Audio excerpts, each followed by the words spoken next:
சமீபத்தில் ஏவிஎம் சரவணன் அவர்களுக்கு அஞ்சலி செலுத்த வந்தவர் தான் நடிகை காஞ்சனா. இவர் பற்றி பல வருடம் முன்பு இவர் எளிமையாக பெங்களூரில் இருக்கிற ஒரு கோயில் வாசலில் உட்கார்ந்திருந்த காட்சியை பார்த்து குமுதம் பத்திரிகை இவர் கஷ்டப்படுகிறார், ஒரு காலத்தில் பெரிய நடிகை இவர் என்ற வகையில் இவர் மீது அனுதாபத்தை ஏற்படுத்தும் வகையில் ஒரு கட்டுரை வெளியிட்டிருந்திருக்கிறது. ஆனால் இவர் எளிமையானவர் தான். கோவில் வாசலில் அமைதியாக எளிமையாக உட்கார்ந்திருந்ததை பார்த்து அப்படி ஒரு தவறான கட்டுரை, அது பல வருடங்கள் ஆனாலும் அதையே பிடித்து கொண்டு பலர் தூங்கிக் கொண்டிருக்கின்றனர். இவர் கஷ்டப்படுகிறார் என தவறான செய்திகளை பரப்புகின்றனர். உண்மையில் எளிமையின் உருவம் காஞ்சனா அவர்கள். சென்னை டி நகரில் வசித்து வரும் இவர் இப்போதும் ஒரு பெரிய கோடீஸ்வரி.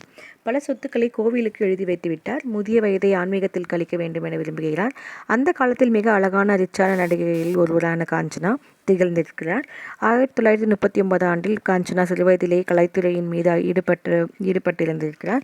இவரின் இயற்பெயர் பார்த்தீங்கன்னா வசுந்தரா தேவி. சிறுவயதிலேயே பரதநாட்டியத்தில் ஆர்வம் கொண்டு அதை முறைப்படி கற்றுக்கொண்டு அதை நாட்டிய அரங்கேற்றமும் செய்திருக்கிறார். பின்பு ஒரு விமான பணிப்பெண்ணாக ஆர்வமாக இருந்த காஞ்சனா அந்த இந்தியன் ஏர்லைன்ஸில் சேர்ந்து பணியாற்றியிருக்கிறார்.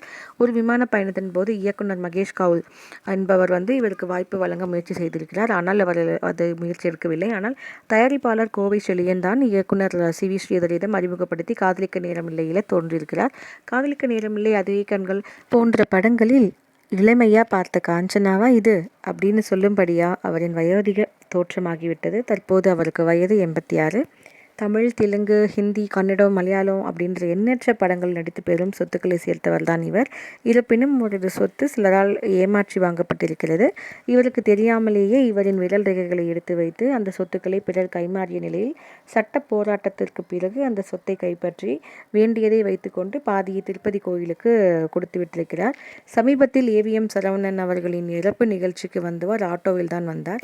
நான் காலை ஒரு முறை மாலை ஒரு முறை வெளியில் செல்வேன், எனக்கு எதுக்குங்க காரு என இவர் சொல்கிறது ரொம்ப எளிமை தன்மையை காமிக்குது. ஆனால் இன்று யூடியூபில் கண்ட வீடியோக்களை எல்லாம் போட்டு கேவலமான நடன அசைவுகளை சிலர் வெளிப்படுத்தி கெட்ட வார்த்தைகளில் பேசி அதன் மூலம் சம்பாதிப்பது தான் நான் கார் வாங்கிட்டேன், வாழ்க்கையில் உயர்ந்துட்டேன் அப்படின்னு சொல்பவர்கள் மத்தியில் மிகப்பெரிய பணக்காரியாக இருந்தாலும் ஒரு காலத்தில் ஏரோஸ்டர்ஸ், முன்னணி நடிகை போன்ற புகழ் இருந்தாலும் அதையெல்லாம் மனதில் ஏற்றிக்கொள்ளாமல் ஆடம்பரமோ அகங்காரமோ இல்லாமல் எளிமையாக வாழ்ந்து வருகிறார்.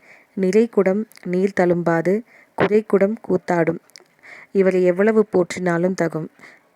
நீங்கள் இந்த வீடியோ ரீசெண்டாக பார்த்தீங்களா? இந்த முதுமையிலையும் அவங்க வந்த ஆட்டோக்காரராக இருக்கட்டும், அங்கே இருந்த மக்களாக இருக்கட்டும், ரொம்ப எளிமையாக ரொம்ப அருமையாக பேசினாங்க. கொஞ்சம் வயோதிகம் காரணமாக சில பேரை மறந்துடுறாங்க. திருப்பியும் அவங்க ஞாபகம் வச்சு முடிஞ்ச அளவுக்கு பண்ணுறாங்க.